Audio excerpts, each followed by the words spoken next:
Welcome to the Logistics Point interviews. Today I'm joined by Sandra Rothbard from Freight Matters. And you know Sandra because she's been a regular on the channel and also at our events. But today we're talking about women in logistics and how things have changed and have actually things changed in the last few years. Sandra, thank you very much.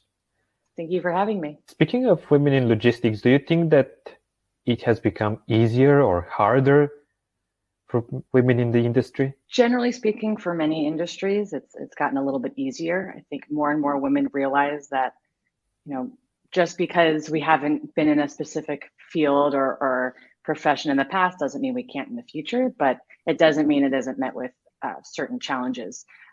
This is a field that is traditionally dominated by men, much more so than many other areas. So, and it's very broad. You have shippers and carriers and management, but then, working in a warehouse floor or micro fulfillment, that's very different than working in the office of a freight forwarder, right? I myself am an urban planner, so I come from sort of the government and that side of things. And so there's also folks working in the tech innovation space. So there's a lot of different ways for women to break into the industry. And so I think that provides more opportunities. It makes it a little bit easier. And we can't miss the COVID situation. There were quite a lot of reports that women in general are more negatively affected by COVID. Do you think that things have really been bad? Oh, absolutely. As you mentioned, there's plenty of evidence that women really took the brunt of a lot of the issues during COVID, and we're still in COVID. So I don't want to pretend that the pandemic is over, especially when folks are home with children. Women tended to pick up all the slack when it came to childcare and even housework. You don't have to have children to see that even in some households without children, the women often were still doing the majority of the household work. So trying to balance that with a job can be very difficult. And for many folks in the logistics and supply chain industry, it can't work from home. So what do you do when you are not able to leave your children at home or simply run errands for your household during the day in between meetings? If you're working in a warehouse or you are driving a truck, it's a lot more difficult. Then we're coming to the question of how could companies support women in all of it's not necessarily only about senior positions, but as you said, there are so many areas where women are becoming more and more in the industry. So how can we support them? There's a few ways. One is we need to design for women. So generally speaking, we don't actually really design cities for women. There's a lot of great research on this, from anything from the hand railing on public stairs not being too tall because they're typically designed for a man's frame. Mm-hmm. Are we designing trucks, right, to be driven by women who may be smaller or have different needs? Are we designing equipment that's in warehousing to actually fit women so they are able to drive it easier, or the equipment that helps move goods around? Designing cities for women also includes public restrooms. So there are more and more women truck drivers that are joining the logistics industry. So there are public restrooms throughout Europe, often paid, but there are a lot of public urinals. And obviously that is only available to male truck drivers. And that even becomes an issue, especially during the pandemic, when stores and businesses are closed. A lot of truck drivers have a relationship with some of their customers and they have a place to use the restroom. So when these stores close, it can be very difficult. And for female truck drivers, when there's no public restroom, this is a public health need. This is a human rights issue. So that is a really, really big deal. So if we really want to support women in this industry, we need better opportunities for going to the restroom. And obviously that would help many other people for other reasons, but that is a huge area.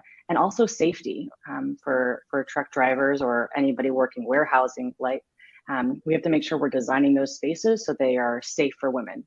Our rest areas safe for women, our warehousing and parking lots and garages safe for women, and is there good transit options so folks can get from where they live to these jobs? So really designing cities for women can really help women in the logistics and supply chain industry? Are we hiring women at the same rate? And it's not simply saying, oh, I'll just put out an advertisement and we'll make sure that, we don't discriminate if a woman applies. It's about the outreach. Are we reaching out to the right areas? Are we making sure that we are going to places that aren't just where the men are looking for work? We need to train women and simply not say, here you are in this position. They may be coming from with less knowledge about the industry than men in those positions. We need to mentor women. And it's not just women mentoring women. It's important for men to mentor women as well. And this isn't a formal, we're going to meet every week kind of mentoring. This is simply looking out for each other and making sure that we're picking each other up, and then promote women. It's not enough to just say, look, we've hired women, or we're checking the box to say we have some diversity. We need to also promote women to those higher levels. Join us on the 8th of March online to talk about micro-fulfillment and warehouse automation. Speakers include Vercelli, Pfizer, Cranfield School of Management, Mango Logistics, and more. Learn how urban locations are transforming to become storage facilities. Saying, look, we have one woman, right? It's not simply saying we have two women. It's really understanding that diverse workforce makes your company better, makes your team better. You have a diversity of voices and different folks coming from different angles trying to solve a problem. And it's going to help your bottom line if you have diversity. Obviously not just women, but in this case, that's what we're speaking about. But it is critical. And one thing I also do want to mention, a really big issue anywhere, is we have job descriptions that do not include salary. More and more governments are actually mandating that companies provide the salary information in a job description. It is very difficult to get some good diversity when you do not explain that. If I'm looking at a job, how do I know if it's 50,000, 150,000? Job titles don't mean anything anymore. Everyone's a director or everyone's a this manager. It doesn't mean anything anymore. So it's very hard when job descriptions are not clear on exactly what your role is. And in particular for women and other minorities, maybe it's, I can't take this job because I don't know how much it's going to afford. I can't waste the time to go on an interview if this is going to pay me much less than what I need to be able to support my family or to be able to move wherever it is I want to in my career. So it's really important that employers put salaries on their job descriptions. It is absolutely critical. And also, if providing internships, that they be paid, because that's another issue that negatively affects minorities and women in particular. If they want to sort of test an area and they want to do an internship, having one that's unpaid is just not feasible. And so it's often men who are able to afford to take those positions. And then if they have an internship in a company, that usually or can often turn into a permanent job. But if a woman can't afford, whether it's financially or time, to actually have an internship that doesn't pay, then they don't have that foot in the door. And do you think that there is also a generational change coming, or has it already happened? Certainly. I think younger generations are also just more aware of the changes that are happening globally when it comes to climate change and diversity and inclusion. And sort of just how the global economy works.